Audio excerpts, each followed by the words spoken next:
Assalamualaikum warahmatullahi wabarakatuh. Oke, selamat siang untuk semuanya.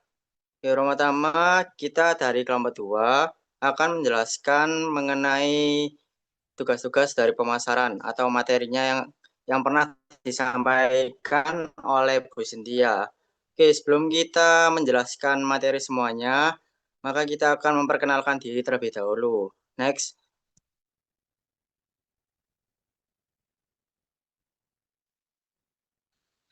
Oke, yang pertama ada Arfa Rahman Nur Hidayah, NRP 068. Yang kedua ada Clara Putri Aprilinda, NRP 069. Yang ketiga ada Laras Ayu Duyantoro, NRP yaitu Muhammad Rizal Ramdhani, NRP 082. Yang terakhir ada Sofiatun Musdalifah, NRP 093. Next. Oke, untuk materi selanjutnya akan disampaikan oleh rekan saya. Oke, kita akan menjelaskan tentang topik pertama dalam materi pemasaran, yaitu konsep pemasaran pertama. Di konsep pemasaran pertama ini, kita memiliki dua subbab. Yang pertama adalah mendefinisikan pemasaran di abad 21. Pemasaran di abad 21 sendiri adalah merupakan proses penciptaan, penyampaian, dan pengelolaan nilai pelanggan untuk keuntungan organisasi, di mana manajemen pemasaran berperan sebagai seni memilih pasar, sasaran, dan membangun hubungan pelanggan melalui nilai unggul. Konsep inti dari pemasaran abad 21 yaitu hierarki kebutuhan, keinginan, dan permintaan. Strategi yang dipakai juga meliputi yaitu STP, segmenting, targeting, dan positioning, serta menciptakan nilai melalui kombinasi kualitas, layanan, dan harga. Yang bisa disingkat yaitu QSP, yaitu Quality, Service, and Price. Dalam implementasinya, pemasaran modern menggunakan pendekatan 4P.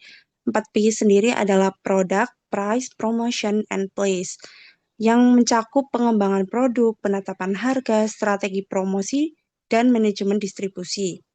Pengembangan tren terkini menunjukkan pentingnya adaptasi terhadap tren digital dan global, termasuk munculnya pasar digital atau yang kita sebut biasanya adalah marketplace, serta perubahan perilaku konsumen.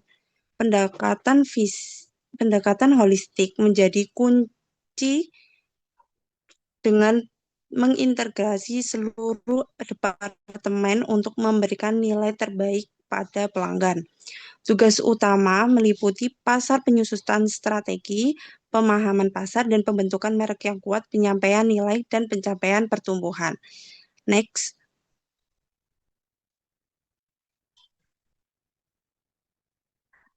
Di sub kedua ini kita akan belajar tentang mengembangkan strategi dan rencana pemasaran. Pemasaran abad 21 ini menekankan pada penciptaan dan penyampaian nilai pelanggan melalui pendekatan holistik yang mencakup eksplorasi, penciptaan, dan pengiriman nilai. Proses perencanaan strategi dimulai dengan analisis rantai nilai yang meliputi aktivitas utama yaitu logistik, operasi, dan pemasaran. Dan ada pendukungnya yaitu SDM dan teknologi. Perusahaan perlu mengembangkan kompetensi inti yang sulit ditiru, bermanfaat luas, dan memberikan nilai bagi pelanggan. Perencanaan strategis melibatkan penentuan misi perusahaan yang jelas, terus membentuk unit bisnis strategis atau kita bisa singkat saja SBU, serta alokasi sumber daya menggunakan alat seperti Matrix, GE, McKinsey, atau BCG. Pertumbuhan bisnis dapat dicapai melalui tiga pendekatan, yaitu intensif atau penetrasi pasar, pengembangan produk, dan integratif, integrasi vertikal atau horizontal, dan diverifikasi atau peluang baru. Analisis SWOT atau SWOT ini dan matrik peluang ancaman membantu perusahaan merumuskan tujuan terukur dan realistis. Sementara strategi generik generik Porter atau kepemimpinan biaya dan diferensiasi fokus menjadi panduan dalam bersaing. Rencana pemasaran disusun berdasarkan tingkat strategis. Misalnya analisis kontrol, analisis peluang, proporsi nilai, dan taktis, produk, promosi, dan harga. Kesesuaian hasil dengan tujuan. Inovasi dan analisis skenario juga menjadi kunci dalam menghadapi dinamika pasar yang terus berubah. Next.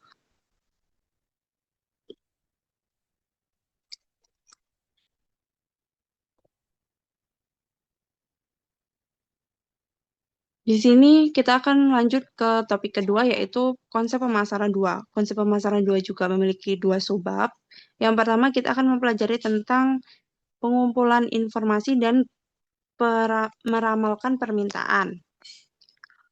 Proses pemasaran diawali dengan mengumpulkan informasi menyeluruh tentang pelanggan, pesaing, dan faktor eksternal SIP yang mencakup catatan internal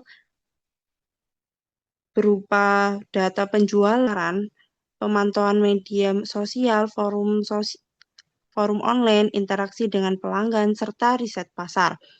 Analisis lingkungan eksternal menjadi seperti tren demokratis, ekonomi, sosiokultural, teknologi, politik hukum memainkan peran kritis dalam memahami dinamika pasar.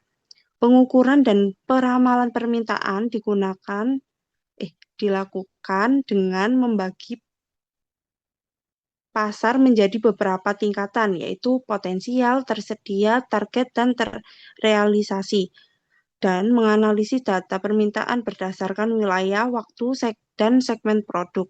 Metode seperti chain ratio dan analisis potensi area pasar membantu memperkirakan permintaan saat ini.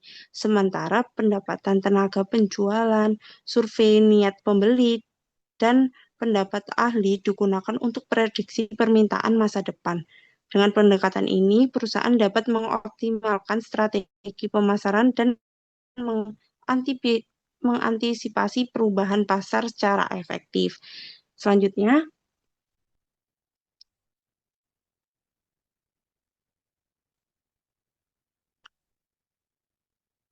oke, di sini ada riset pasar. Riset pasar itu merupakan proses sistematis untuk mengumpulkan, menganalisis, dan melaporkan data guna memecahkan masalah pemasaran spesifik yang dihadapi perusahaan. Proses ini dimulai dengan mendefinisikan masalah dan tujuan penelitian, diikuti oleh pengembangan rencana penelitian yang mencakup pemilihan metode seperti bisa menggunakan metode survei, wawancara, eksperimen, atau beberapa teknik juga bisa digunakan seperti teknik sampling, serta alat pengumpulan data seperti kuesioner. Data yang terkumpul kemudian dianalisis untuk menghasilkan wawasan yang dapat ditindaklanjuti, yang disajikan dalam bentuk laporan untuk mendukung pengambilan keputusan. Kualitas riset pasar ditentukan oleh 7 karakteristik utama. Yang pertama ada penerapan metode ilmiah, kreativitas, penggunaan berbagai metode, ketergantungan pada model dan data, pertimbangan nilai dan biaya informasi, skeptisisme sehat, serta etika. Selain itu, produktivitas pasar diukur melalui metrik seperti kesadaran merek, pangsa pasar, dan kepuasan pelanggan, serta pemodelan marketing mix untuk mengevaluasi efektivitas strategi. Dengan pendekatan yang struktur dan berbasis data riset, riset pemasaran membantu perusahaan memahami pasar, mengoptimalkan strategi, dan meningkatkan kinerja bisnis secara keseluruhan. Selanjutnya,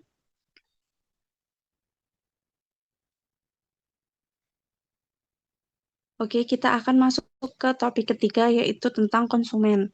Konsumen sendiri ada dua subtopik. Yang pertama ada membangun loyalitas jangka panjang. Membangun loyalitas pelanggan dibangun melalui menciptakan nilai yang dirasakan customer atau customer perceived value yang cukup manfaat ekonomi, mencakup manfaat ekonomi, fungsional, dan psikologis, serta mengurangkan biaya pelanggan seperti moneter, waktu, dan energi. Kepuasan pelanggan sebagai hasil dari perbandingan antara harapan dan kinerja produk menjadi kunci dalam mempertahankan hubungan jangka panjang. Perusahaan dapat memantau kepuasan melalui survei, pembelian misteri, atau analisis keluhan. Di dalam resolusi cepat, keluhan dapat meningkatkan retensi sehingga 95%. Kualitas produk dan layanan berdampak langsung pada kepuasan dan profitabilitas. Dalam 20% pelanggan seringkali menyumbangkan 80% keuntungan. Analisis Customer Lifetime Value atau CLV membangun identifikasi pelanggan yang penting menguntungkan. Strategi pemasaran satu-satu atau one-to-one, terus ada personalisasi atau pemberdayaan pelanggan seperti brand evangelis, penguatan hubungan. Program loyalitas dan berbasis data pelanggan memungkinkan interaksi yang lebih relevan, sementara pengurangan pembelotan pelanggan sebesar 5% dapat meningkatkan keuntungan hingga 85%. Sehingga pendekatan holistik itu dapat membantu perusahaan untuk meningkatkan loyalitas pelanggan secara berkelanjutan seperti itu. Next.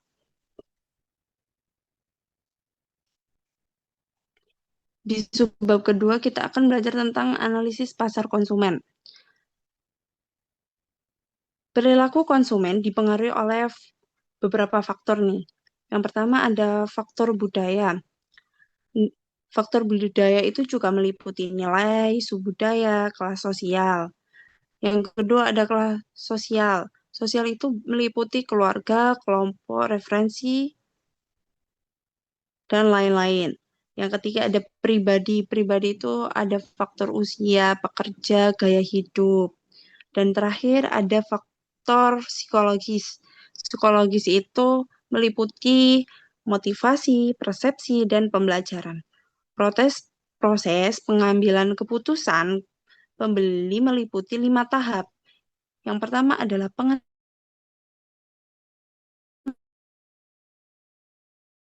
pengenalan masalah, pencarian informasi, evaluasi alternatif, atau menggunakan metode ekspektasi value.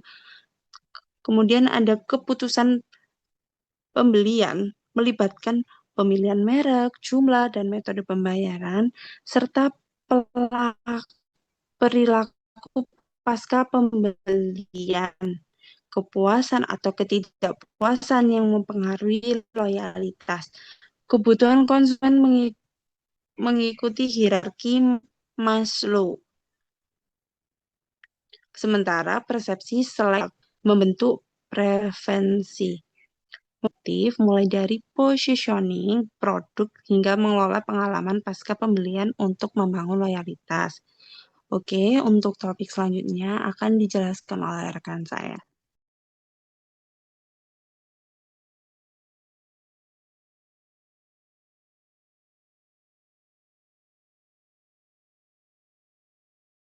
Baik, next.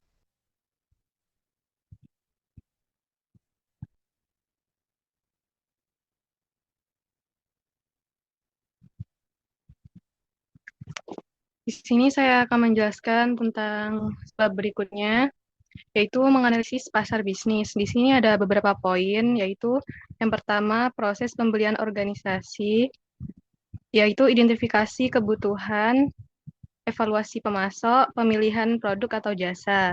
Selanjutnya, ciri pasar bisnis, yaitu pembeli lebih sedikit tetapi besar, hubungan profesional, Terus ada proses keputusan, yaitu mulai dari pengenalan masalah hingga evaluasi kinerja pemasok. Yang terakhir, hubungan B2B, yaitu penunjang dan manajemen rantai pasok. Selanjutnya yaitu segmentasi konsumen. Nah, segmentasi konsumen ini ada beberapa, yaitu faktor geografis yang merupakan identifikasi pola lokasi, terus ada demografis, yaitu usia, penghasilan, dan generasi. Terus selanjutnya ada psikolografis, yaitu gaya hidup dan nilai, perilaku atau loyalitas penggunaan. Selanjutnya segmentasi B2B, yaitu berdasarkan industri, ukuran perusahaan, kebutuhan spesifik.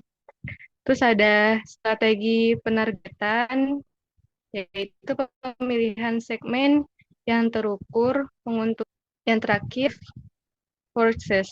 forecast.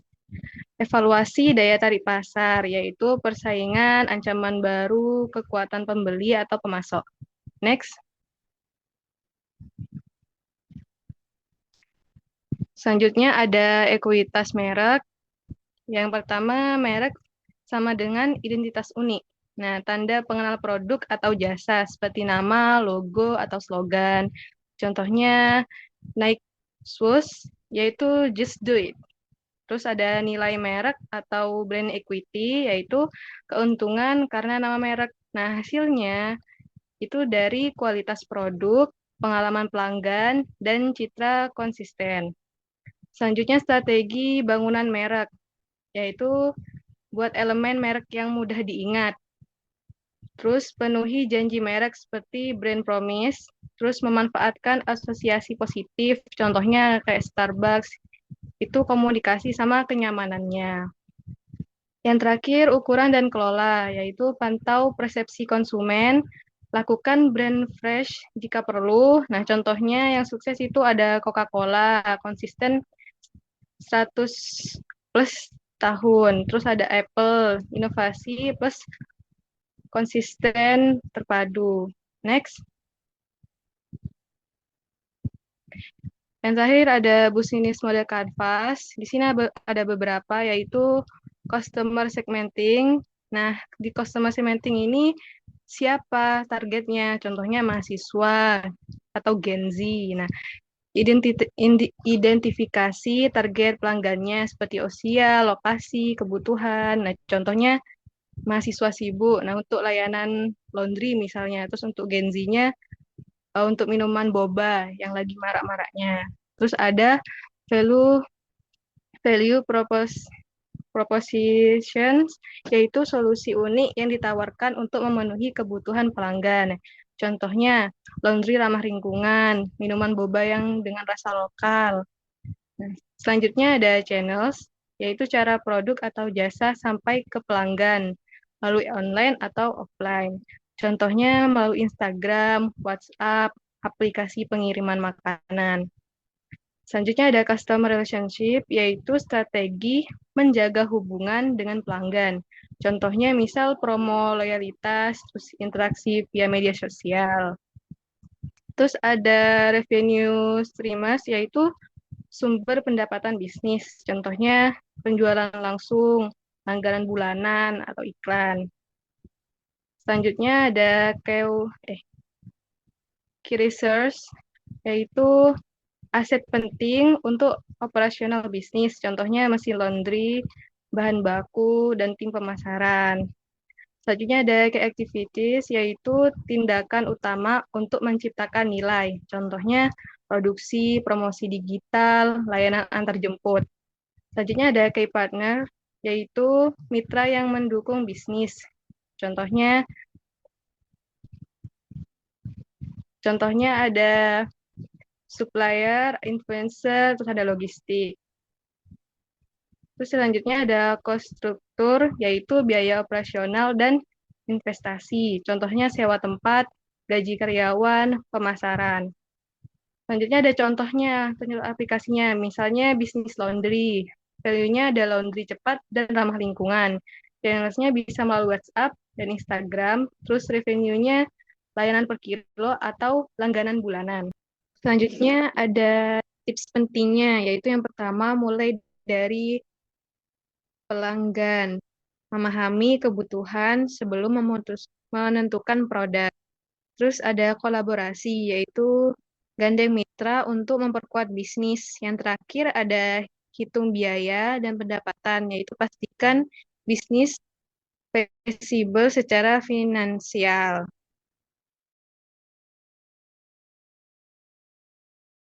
Dan selanjutnya akan dijelaskan oleh rekan saya. Oke, selanjutnya ada setting produk strategi.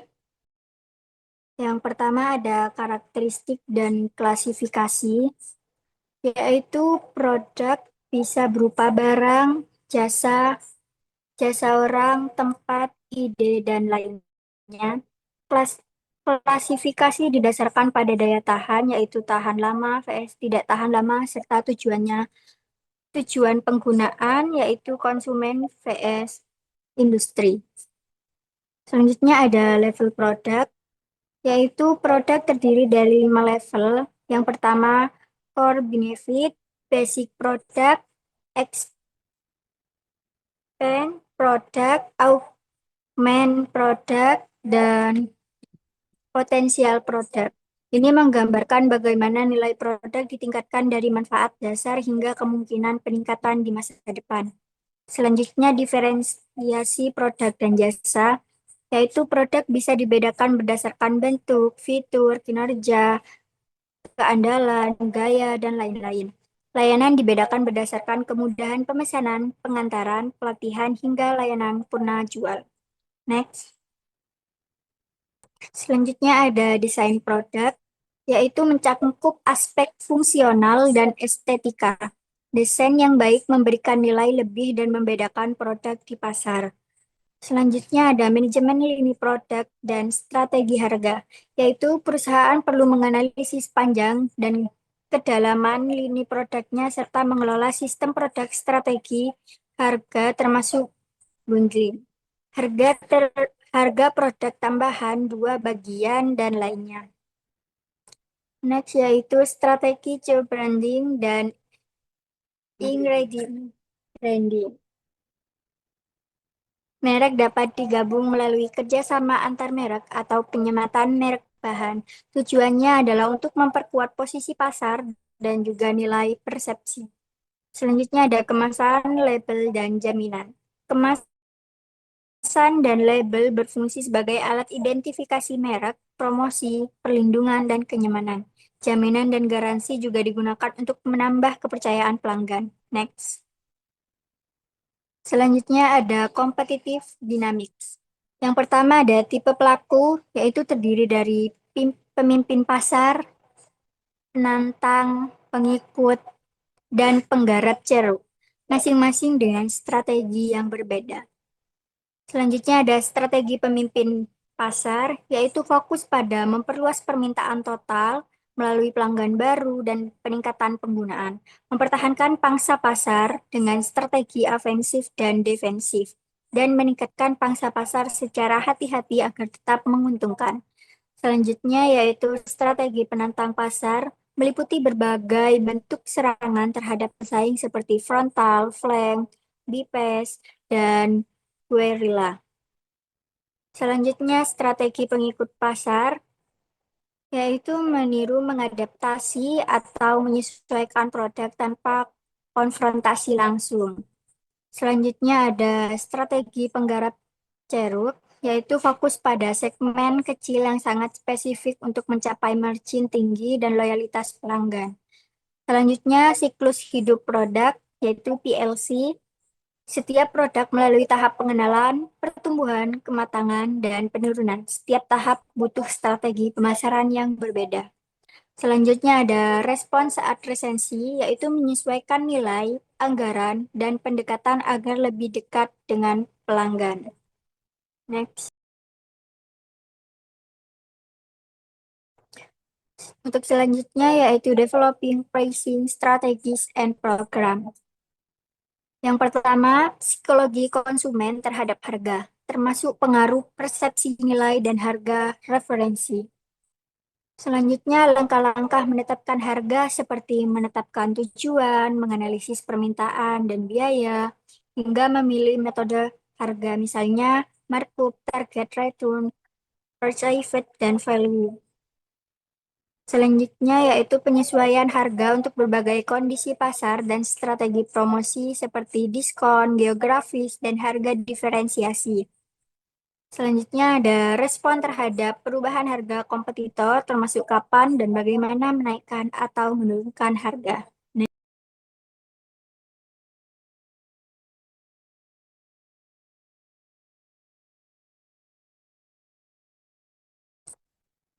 Designing and managing service, yaitu ciri khas layanan tidak berwujud, tidak dapat dipisahkan dari penyedia, bervariasi antar penyampaian, dan juga mudah hilang. Selanjutnya, strategi pemasaran layanan yaitu mencangkup pemasaran eksternal, internal, seperti ke karyawan, dan interaktif selama interaksi pelanggan. Selanjutnya, realitas baru layanan yaitu pelanggan berperan dalam proses pentingnya karyawan yang puas dan kekuatan teknologi. Selanjutnya, blueprinting yaitu memetakan perjalanan pelanggan dan titik-titik interaksi layanan. Yang terakhir ada manajemen kualitas layanan yaitu fokus pada keandalan, responsif, empati, jaminan, dan elemen nyata. Next. Teks selanjutnya akan dijelaskan oleh rekan saya. Oke, yang selanjutnya ada materi dari topik 12 yaitu Designing and Managing Integrated Marketing Channel. Oke, untuk saluran pemasaran adalah serangkaian organisasi yang saling bergantung dan terlibat dalam proses membuat produk ataupun jasa tersedia untuk digunakan atau dikonsumsi oleh konsumen ataupun pengguna bisnis. Misalnya, saluran pemasaran menjalankan berbagai fungsi penting yang mendukung aliran produk dari produsen ke konsumen. Yang pertama ada informasi, yang kedua promosi, yang ketiga kontak, yang keempat negosiasi, yang terakhir ada distribusi fisik. Yang selanjutnya strategi perancangan saluran pemasaran. Yang pertama menganalisis kebutuhan pelanggan, yang kedua menetapkan tujuan saluran, yang ketiga mengevaluasi alternatif, dan yang terakhir mengidentifikasi alternatif saluran. Next. Dan ini untuk yang topik ke-13 yaitu Designing and Managing Integrated Marketing Communication. Pemasaran tidak bisa berdiri sendiri. Ia membutuhkan komunikasi yang terpadu dan juga konsisten di semua saluran. Integrated Marketing Communication atau yang disingkat dengan IMC menggabungkan berbagai alat komunikasi seperti iklan, promosi penjualan, pemasaran secara langsung, dan hubungan masyarakat untuk menyampaikan pesan yang seragam. Tujuan utama dari komunikasi pemasaran yang pertama menginformasi konsumen tentang produk. Yang kedua, mempersuasi mereka untuk membeli produknya. Yang terakhir yaitu mengingatkan kembali untuk tetap loyal dan juga akan membeli produk tersebut. Oke, selanjutnya ada langkah-langkah dalam IMC. Yang pertama menentukan target audience. Yang kedua menetapkan tujuan komunikasi. Yang ketiga menyusun pesan berupa struktur, isi maupun format. Yang keempat memiliki media komunikasi. Yang kelima menetapkan anggaran. Dan yang terakhir mengukur hasil dan efektivitas kampanye. Next. Oke, selanjutnya ada memperkenalkan penawaran pasar baru, yaitu langkah strategis untuk menjawab kebutuhan konsumen dan memperluas jangkauan bisnis. Proses ini dimulai dengan riset pasar guna mengidentifikasi peluang dan segmen yang tepat. Diikuti oleh promotion produk atau layanan yang unik dan relevan. Selanjutnya ada mengelola organisasi pemasaran holistik untuk jangka panjang. Yang pertama yaitu tren dalam praktik pemasaran. Ada globalisasi, yaitu ekspansi aktivitas pemasaran melintasi batas negara untuk menjangkau pasar internasional. Contohnya seperti McDonald's atau Apple yang telah menyesuaikan produknya untuk budaya lokal. Yang kedua ada fragmentasi pasar, yaitu terbaginya pasar menjadi segmen kecil yang lebih spesifik akibat keragaman preferensi konsumen. Contoh, produk skincare dengan formula khusus untuk kulit yang sensitif. Selanjutnya ada pemberdayaan konsumen, yaitu konsumen memiliki kendali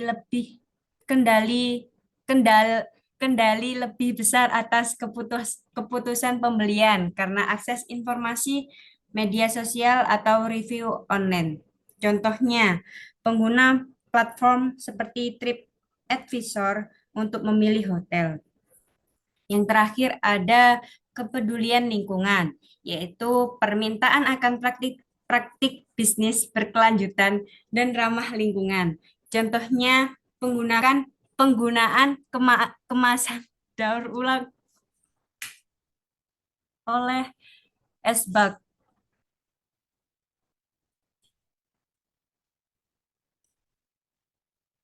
Nomor 2 yaitu pemasaran internal.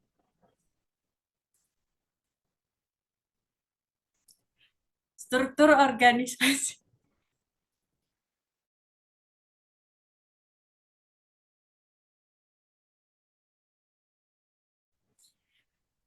Yang kedua ada pemasaran internal. Yang pertama ada struktur organisasi pemasaran.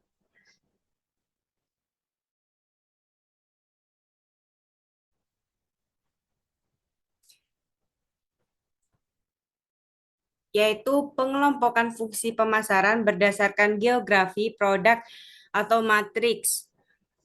Contohnya, tim pemasaran regional untuk wilayah Asia vs Eropa. Yang kedua, kolaborasi antar departemen, yaitu koordinasi antara departemen pemasaran dengan research and development, produksi, dan keuangan untuk mencapai tujuan bersama.